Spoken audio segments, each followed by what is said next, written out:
Hey everyone, thanks for checking out my YouTube channel. In this video, I'm going to go over some preventative strategies to reduce repetitive strain injuries of the wrist and hand.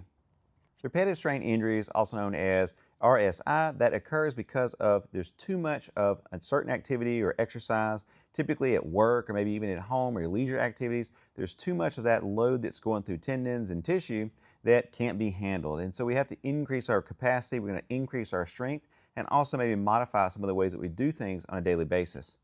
The first thing we're going to work on is going to be finger extension. So I like these finger extension bands. These are made by a company called Alpha Grips. I'll put a link in the description for one of these. And so what you're going to do is put these on your fingers and go into finger extension. We're going to work on 2 to 3 sets of around 10 to 15 repetitions. If you perform a job or an activity that requires a lot of movement of your fingers going in that direction, then maybe I'm going to increase that repetition range. Maybe I do a set of 25 repetitions and I drop down the next set is 20, then 15, then 10, and so on. And as those repetitions decrease, I'm going to increase the amount of resistance. So these are really nice. They come in a set. So this is the easiest one, then there's harder ones. So as the repetitions go down, then the resistance is going to go up. So I really like that product. Next thing we're going to work on is grip strengthening. And so what you're going to do is take one of these hand grippers or hand strengthening devices.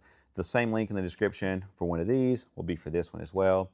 And so you're going to work on really squeezing. You feel that in the forearm, squeezing, completing 2 to 3 sets of 10 to 12 repetitions. Again, if you do perform a job that requires a higher amount of repetitions, a lot of endurance in the tissue, I'm going to start this at a higher repetition and then work all the way down. That way I'm kind of combating or working through the entire rep range. So I'm going to go high. That's going to be our endurance fibers, and then all the way down to more of our strength and power fibers. Then we're going to take a dumbbell and we're going to work on wrist extension. So we're going to bring a wrist back like this, feeling that back here in my forearm, that area typically where you develop that tennis elbow or lateral epicondylitis back there. So I'm going to feel that there and come back down.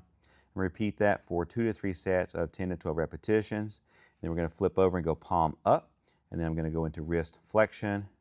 And that typically, when you develop that golfer's elbow on the inside here, we're working that flexor mass there, completing that for 2 to 3 sets of 10 to 12 repetitions.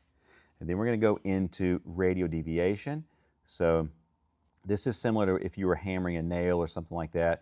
You get that movement, also as a dart thrower's plane. So we're going to go through that and complete that for 2 to 3 sets of 10 to 12 repetitions. Again, you're going to feel that over here on this outside.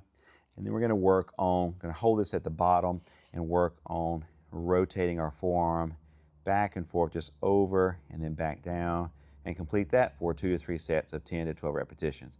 But again, just like the other exercises, you can start at a high repetition range, and then as your reps decrease, increase your weight.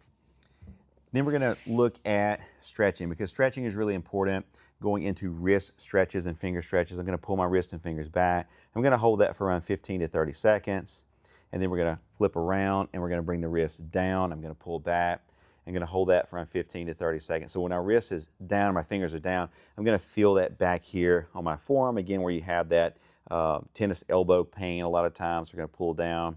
And then when you're going to be in this direction, you're going to feel that inside ear really stretch, that flexor mass. It becomes inflamed and irritated in golfer's elbow. We're going to hold that. Again, that's just something you do throughout the day. While you're at work or during your leisure activities, whatever it is, or even at home, you're going to go through that stretch. You can even do that with your hands together if you want to do both at the same time. You can do it this way, and then you also can do it this way and stretch that way. So I do like incorporating stretches into my program with most of my patients, just depending on what's going on, but I do like to incorporate stretches. Now we're going to perform a nerve mobilization or a sliding technique. There's all sorts of variations of this. We're going to do this one for the median nerve. That's the one that's compressed, that median nerve during carpal tunnel syndrome. Also pronator teres syndrome, the median nerve is compressed there as well. Now there's a lot of versions of this, so you can do different ones. It's just my favorite. This one's really simple to do. So what you're going to do is you're going to bend your wrist, you're going to flex your wrist, your fingers down, and I'm going to tilt my head away from the arm that's in this position.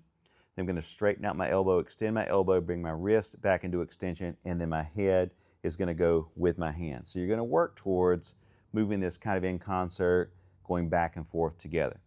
And you're going to repeat that for 2 to 3 sets of 15 to 20 repetitions. The last tip is to make sure that throughout the day you are managing your workload. Modify how that you're carrying objects, pushing, pulling, try to vary that. If you're always doing it with one hand, try to switch up and use the other hand if possible. Use 2 hands when possible instead of one. just to try to distribute out the workload on a daily basis. Thanks so much for watching. Hope this video helps to improve your ergonomic strength of your wrist and hand. Be sure and hit that subscribe button so you can stay up to date on all my content.